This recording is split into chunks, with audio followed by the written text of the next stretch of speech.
الحمد لله رب العالمين والعاقبة للمتقين والصلاة والسلام على سيد الأنبياء والمرسلين نبينا محمد وعلى آله وصحبه أجمعين أما بعد. اللہ کی توفیق سے حدیث کی کتاب اربعین نووی کی دوسری حدیث کی شرح اور اس پہ ہماری گفتگو آج ہوگی. یہ حدیث طویل ہے.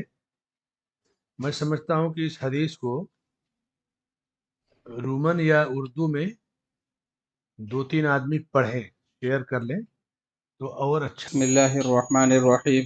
عن عمر رضي الله عنه أيضا قال بينما نحن عند رسول الله صلى الله عليه وذات يوم إذ طلع علينا رجل شديد بياض الثياب شديد سواد الشعر لا يرى عليه أثر السفر ولا يعرفه منا أحد حتى جلس إلى النبي صلى الله عليه وسلم فأسند ركبتيه إلى ركبتيه ووضع كفيه على فخذيه وقال يا محمد أخبرني عن الإسلام. فقال رسول الله صلى الله عليه وسلم الإسلام أن تشهد أن لا إله إلا الله وأن محمد رسول الله وتقيم الصلاة وتؤتي الزكاة وتصوم رمضان وتحج البيت إن استطعت إليه سبيلا. قال صدقت. قال فعجبنا له يسأله ويصدقه. قال فأخبرني عن الإيمان. قال أن تؤمن بالله وملائكته وكتبه ورسله واليوم الآخر وتؤمن بالقدر خيره وشره. قال صدقت. قال فأخبرني عن الإحسان. قال أن تعبد الله كأنك تراه فإن لم تكن تراه فإنه يراك. قال فأخبرني عن الساعة. قال ما المسؤول عنها بأعلم من السائل. قال فأخبرني عن أماراتها. قال أن تلد الأمة ربتها وأن ترى الحفاة العراة العالة رعاء الشاء يتطاولون في البنيان. قال ثم انطلق فلبثت مليا ثم قال لي يا عمر أتدري من السائل؟ قلت الله ورسوله أعلم. قال فإنه جبريل أتاكم يعلمكم دينكم. رواه مسلم.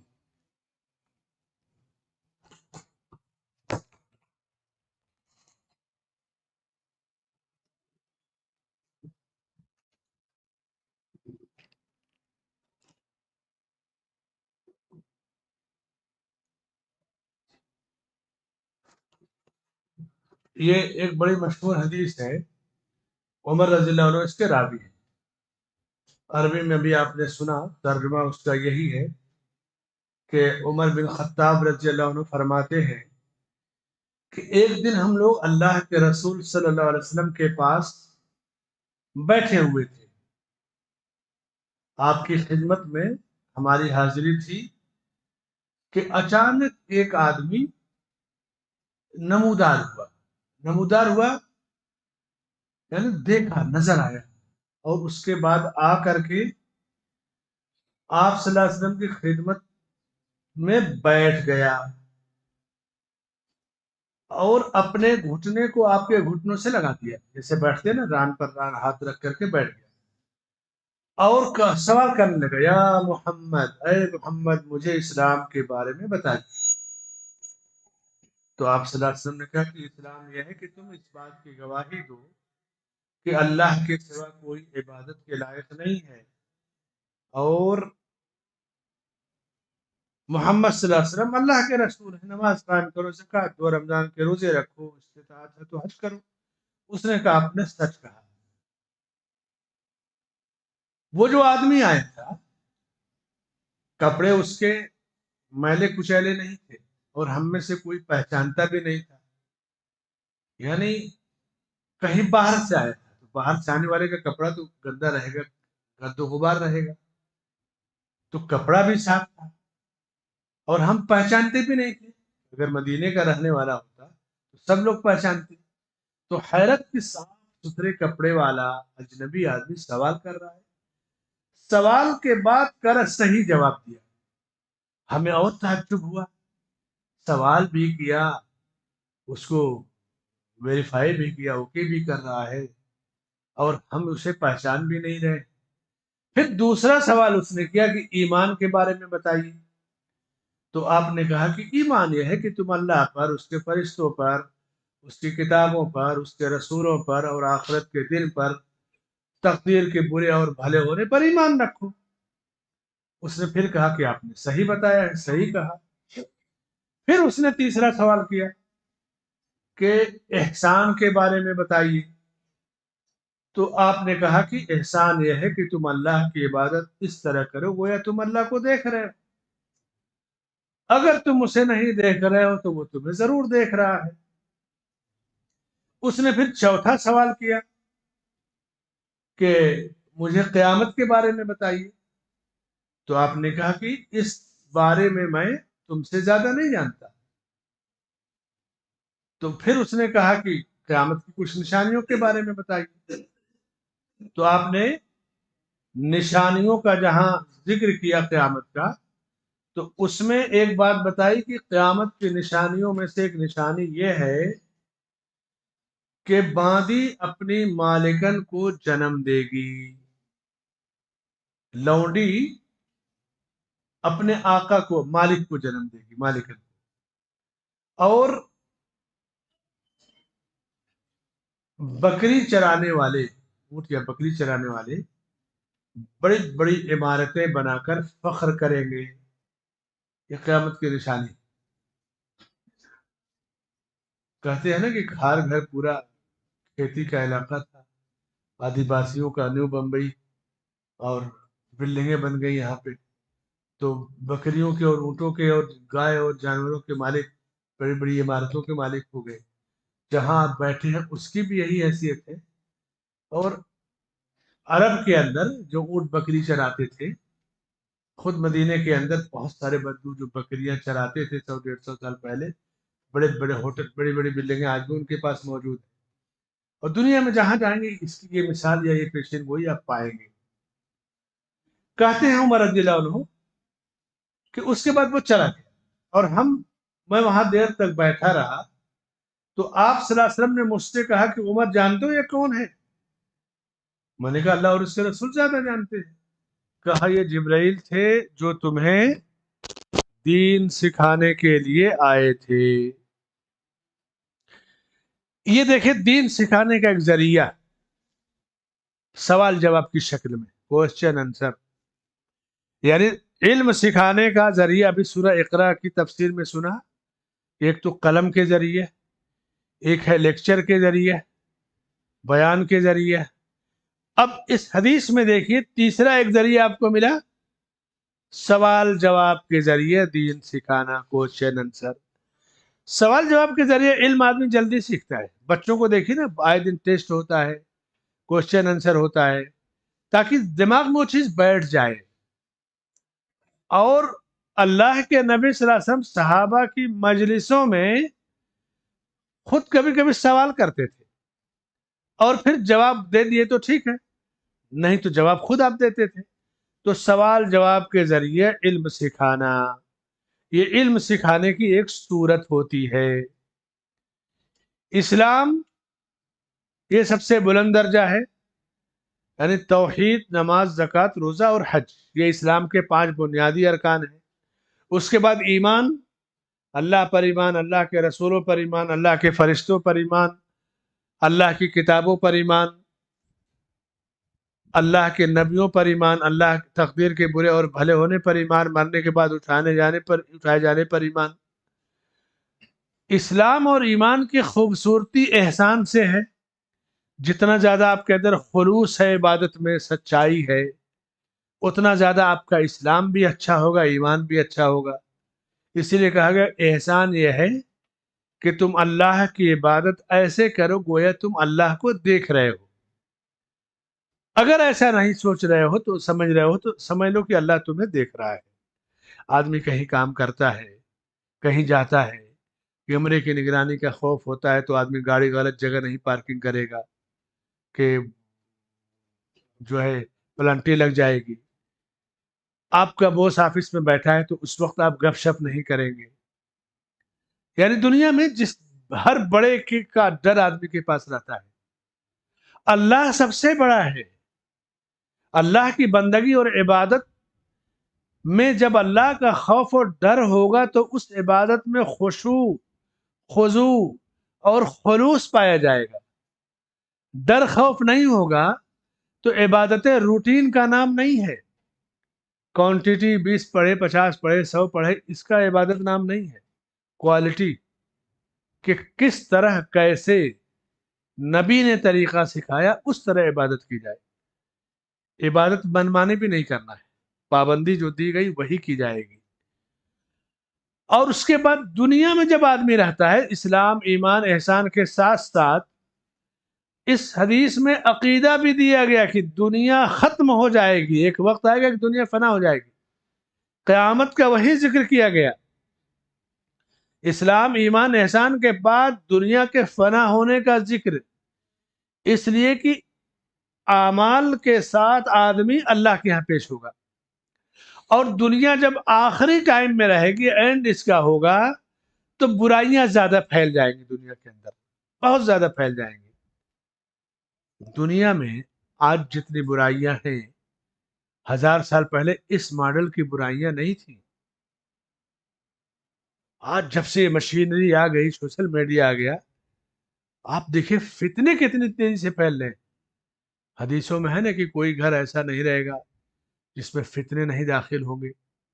ہمارے شیخ صالح فوزان سے کسی نے کہا کہ اس حدیث کا کیا مطلب ہے کہ ہر گھر میں فتنے داخل ہو جائیں گے. کہا اس دور میں تو بہت آسان ہے اس کو سمجھنا. آپ اپنے بیڈ روم میں ہیں، کون سا فتنہ ہے جو آپ کے گھر میں نہیں داخل ہے؟ آپ آن کیجئے، جائیے، دبائیے، دنیا کا جتنا فتنہ ہے، شر، فساد، شرک، کفر، جھوٹ، دھوکہ دہی، چوری، چماری، حرام خوری، سب تو ہے. فتنہ ہر قسم میں، ساری شکلوں کے ساتھ آدمی کے ہر گھر میں داخل ہو گیا. فتنے سے بچاؤ کا ہمیں راستہ نکالنا ہے. اور آخرت کا عقیدہ، قیامت کا عقیدہ دیا گیا کہ دنیا فنا ہونے والی ہے. دنیا کے فنا ہونے سے پہلے یہ نشانیاں آئیں گی. ان نشانیوں کو جاننے کا مطلب کہ عقیدہ اور مضبوط ہو جائے. ان نشانیوں میں ایک نشانی اللہ کے نبی صلی اللہ علیہ وسلم کا نبی بنا کر بھیجا جانا. کیونکہ آدم علیہ السلام سے لے کے نبی صلی اللہ علیہ وسلم تک لاکھوں انبیاء آئے، آخری نبی آپ تھے. اب کوئی نبی نہیں آئے گا. یعنی دنیا کا 90% حصہ ختم ہو گیا، 10% بچا ہے. نبی صلی اللہ علیہ وسلم ایک بار مدینہ میں تشریف فرما تھے. سورج ڈوبنے سے کے قریب تھا، یعنی عصر کے بعد کی بات ہے. کہا دیکھ رہے ہو سورج کس پوزیشن میں ہے؟ کہا دن کا تو پورا حصہ گزر گیا، تھوڑا سا بچا ہے. کہا یہی دنیا کا معاملہ ہے. اللہ نے جب دنیا بنائی اور جب دنیا فنا ہوگی تو دنیا کا زیادہ تر حصہ ختم ہو گیا. اب دنیا اپنے اینڈ اور آخری انجام کی طرف جا رہی. یہ بات 1400 سال پہلے کی ہے. اب اتنا دنیا اور کم ہو گئی. نشانیاں دھیرے دھیرے اب ظاہر ہو رہی ہیں. چاند کے 2 ٹکڑے ہونا یہ نشانی تھی. اقتربت الساعة وانشق القمر. اللہ کے نبی صلی اللہ علیہ وسلم کے زمانے میں بہت ساری نشانیاں ظاہر ہو گئی تھی. کچھ نشانیاں آج آپ کے سامنے ہیں جن میں اس حدیث میں ہے کہ لونڈی اپنے آقا کو جنم دے گی. بعض علماء نے کہا کہ عورتوں کی حکمرانی ہو جائے گی، بیٹیاں ماؤں پر حکومت کریں گی. آپ دیکھیے ذرا سا بھی ماں باپ کمزور ہوتے ہیں تو اولڈ ایج ہوم بنایا جاتا ہے، اور بیٹا ہو یا بیٹی ان کو لے کے وہاں چھوڑ آتے ہیں. یہ وحشیت ہے، درندگی ہے کہ جن والدین نے پالا پوسا آج ان کو اولڈ ایج ہوم میں چھوڑ دیتے ہیں. حالانکہ ان کی خدمت کرنا چاہیے، یہ ہے اسلام. لیکن آج ایک عدالت کے جج کی رپورٹ ہے کہ اولڈ ایج ہوم میں کسی نے ان کو دیکھا کہ یہ جج صاحب یہاں آئے، اپنے بچوں کو پڑھائے لکھائے. اب بچے ہائی فائی ہو گئے تو کہیں گے اب ان کو ہم کہاں سنبھالیں گے، لاؤ ان کو وہیں ڈال دیتے ہیں. یہ ہمارے ملک کے حالات ہیں. اور دنیا میں تو ایک سے ایک لوگ اولڈ ایج ہوم میں آپ کو مل جائیں گے. قیامت قریب ہے، اور قیامت کی قربت کا عقیدہ اس لیے دیا گیا کہ آدمی جو کچھ کرے وہ جان لے کہ اللہ کے ہاں ہمیں اپنے عمل کے ساتھ پیش ہونا ہے۔ تو اس حدیث میں ایمان، اسلام، احسان، ان باتوں کا جہاں ذکر کیا گیا وہیں ایک بات بڑی وضاحت سے کی گئی کہ انسان کو دنیا سے رخصت ہونا ہے اور پوری دنیا فنا ہو جائے گی۔ بچے گا کیا؟ انسان کا اپنا عمل، اس کا ایمان، اس کا عقیدہ۔ کسی عالم سے جب کچھ پوچھا جائے اور اس کو جواب نہ معلوم رہے تو کہہ دے کہ میں نہیں جانتا۔ جبرائیل امین نے جو چوتھا سوال کیا کہ قیامت کب آئے گی، تو آپ نے کیا کہا؟ اس سلسلے میں تم سے زیادہ نہیں جانتا۔ جبرائیل نے کہا اقرا، تو آپ نے کیا کہا؟ ما انا بقاری، میں پڑھنا نہیں جانتا۔ یہ تربیت دی گئی۔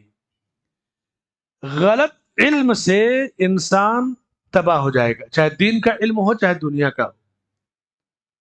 دین میں گمراہی بدعتیں پھیلیں گی۔ حدیث میں ہے نا کہ من تطبب وهو لا يعلم فهو ضامن، جو جاننے کے علم نہیں ہے اور علاج کرنا شروع کر دے اور کوئی مر جائے تو اس کا ذمہ دار وہ ڈاکٹر اور معالج ہوگا جس کے غلط علاج سے لوگ مرے ہیں، کیونکہ نہیں اس کے پاس علم ہے۔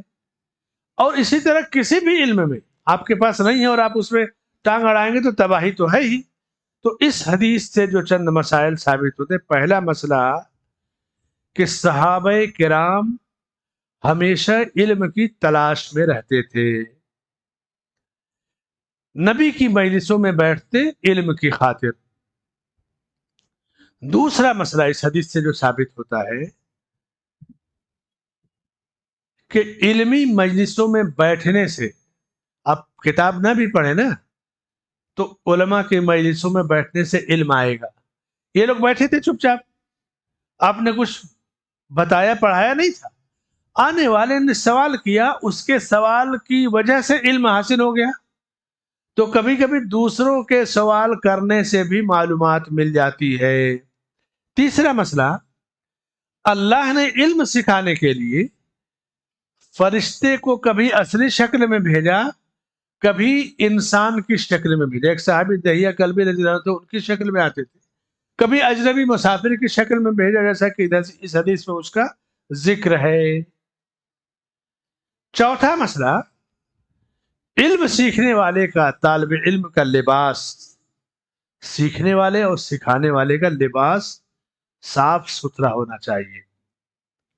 آپ کا لباس صاف ستھرا ہو، یہ علم کی شان، علم کا وقار ہے۔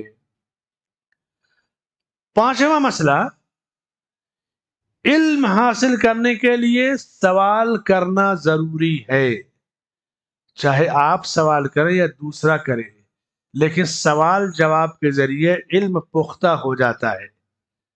آپ کبھی کبھی بچوں سے سوال کرتے، بڑوں سے سوال کرتے۔ صحابہ کہتے ہیں کہ ہم لوگ احترام میں بیٹھے رہتے کہ کوئی باہر سے بدو دیہاتی آئے، وہ سوال کرے اور ہمیں معلومات مل جائے۔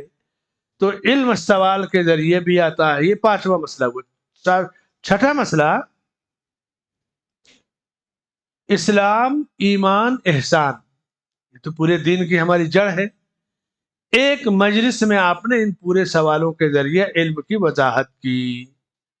ساتواں مسئلہ، یہ بھی قیامت تک کے لیے کہ کسی کے پاس کوئی علم نہ ہو تو کہہ دے کہ میں نہیں جانتا۔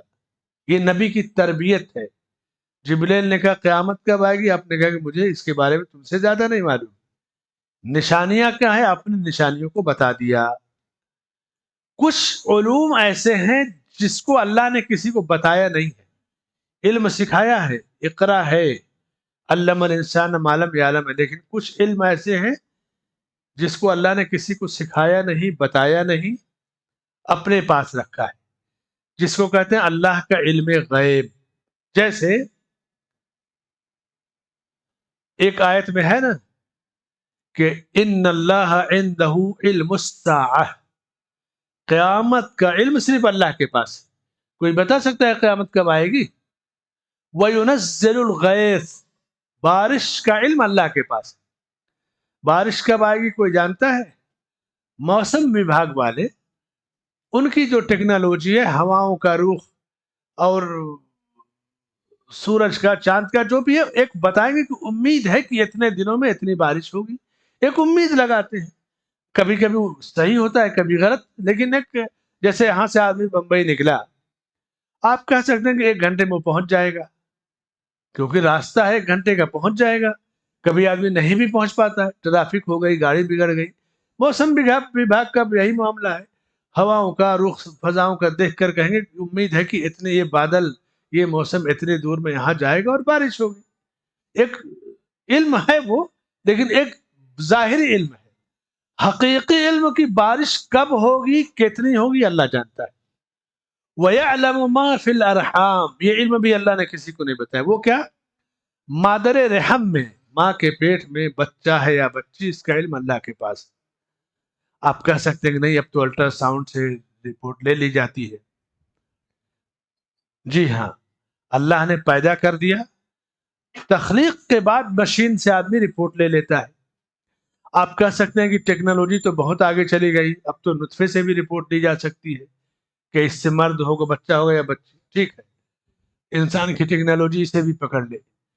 لیکن کیا یہ آپ کہہ سکتے ہیں کہ یہ جو بچہ ہوگا، مومن ہوگا کہ کافر ہوگا، گونگا ہوگا کہ لنگڑا ہوگا، عقل مند ہوگا کہ بیوقوف ہوگا، جاہل ہوگا کہ جو ہے پڑھا لکھا ہوگا؟ کوئی بتا سکتا ہے؟ وَيَعْلَمُ مَا فِي الْأَرْحَامِ، کچھ چیزیں جو ظاہری ہیں انسان اپنی ٹیکنالوجی سے پتہ لگا لیتا ہے، لیکن حقیقی علم تو اللہ کے پاس ہے نا. وَمَا تَدْرِي نَفْسٌ مَاذَا تَكْسِبُ غَدًا، یہ چوتھا علم کہ کل کون کیا کرے گا، یہ بھی صرف اللہ کے پاس علم ہے. فیوچر کو آدمی نہیں جانتا ہے، پلان بنا لیتا ہے، لیکن حقیقی علم اللہ کے پاس. کس کی صبح ہوگی کوئی جانتا ہے، دیکھ پائے گا؟ شام کس کی ہوگی، جس نے صبح کیا شام کر پائے گا، کوئی جانتا ہے؟ ایک پل کی خبر کسی کو نہیں ہے. وَمَا تَدْرِي نَفْسٌ بِأَيِّ أَرْضٍ تَمُوتُ، پانچواں علم جو اللہ نے کسی کو نہیں دیا ہے، وہ کیا ہے؟ کس کی موت کہاں ہوگی. آپ یہاں ہیں، کہاں پیدا ہوئے؟ الگ الگ جگہوں پہ. یہاں معاش کے سلسلے میں کھار گھر نیو بمبئی، یہاں علم کے سلسلے میں آپ تشریف لائے. کس کی موت کہاں ہوگی کوئی جانتا ہے؟ کوئی نہیں جانتا. کب کون کہاں مرے گا، کسی کو اس کا علم نہیں. تو علم بڑی بلند چیز ہے، لیکن اللہ نے کچھ علوم اپنے پاس رکھے، کسی کو نہیں بتایا. اسی میں سے غیب کا علم، جس کو اس آیت میں بیان کیا گیا. اور انہی علوم میں قیامت کا علم ہے. اور جو اللہ کے علم غیب کا دعویٰ کر دے کہ میں فیوچر کی بات جانتا ہوں، وہ کافر ہے. آج کل چینل پر ایک کون سا بابا نکلا نا، دھام خام جو ہے نا چینل پہ، وہ آپ کو بیٹھائے گا، پیپر لکھے گا اور آپ کو کہ آپ کا یہ پرابلم، یہ پرابلم. کچھ پڑھائی ہوتی ہے نفسیات کی، کچھ ٹیکنالوجی، کچھ سائیکالوجی، کچھ چیزیں پڑھائی ہوتی ہیں. اب جیسے آپ یہاں بیٹھتے 20-30% تو آپ مجھے اچھی طرح جانتے ہوں گے کہ آج کیا میں بتاؤں گا، کیا سوال کروں گا. آپ سے بھی اس مجلس کے بارے میں تو کم از کم میں جو پوچھوں گا، آپ کم و بیش کچھ چیزیں میچ کھا جائیں گے، مل جائیں گی. کچھ نفسیات سے اس کا تعلق ہے، غیب سے اس کا تعلق نہیں ہوتا ہے، حالات سے اس کا تعلق ہوتا ہے. غیب کا علم صرف اللہ کے پاس ہے. میں نے شاید بتایا تھا کبھی کہ ایک آدمی نے دعویٰ کیا کہ میں غیب کا علم جانتا ہوں، کیونکہ اس بابے کے پاس سیکورٹی ہوتی ہے باقاعدہ، چونکہ یہ سب باقاعدہ لانچ کیے جاتے ہیں حکومتوں کی طرف سے کہ عوام کو اسی میں الجھائے رہو، اپنا کام کرو. یہ پوری پلاننگ ہوتی ہے اور سیکورٹی ہوتی ہے. ایک آدمی نے دعویٰ کیا کہ میں غیب کا علم جانتا ہوں، اور اسی طرح سے لوگوں کو بیوقوف بناتا تھا. مولانا ثناء اللہ مرسلی رحمۃ اللہ علیہ باحیات تھے. کہا گیا کہ تو غیب کا علم جانتا ہے، اگر چھوڑ دیا جائے تو گمراہی زیادہ پھیلے گی نا. کہا ٹھیک ہے، اسے بلا، اس سے مناظرہ کریں گے. پبلک جمع ہوئی دونوں طرف کی، ہزاروں کی تعداد میں. پوچھا جی تمہیں دعویٰ ہے کہ تم ہر بات فیوچر کی جانتے ہو؟ کہا ہاں، جو پوچھیے میں بتا دوں گا. کہا ٹھیک ہے. 2 پتھر منگوایا، دونوں ہاتھ میں لیا،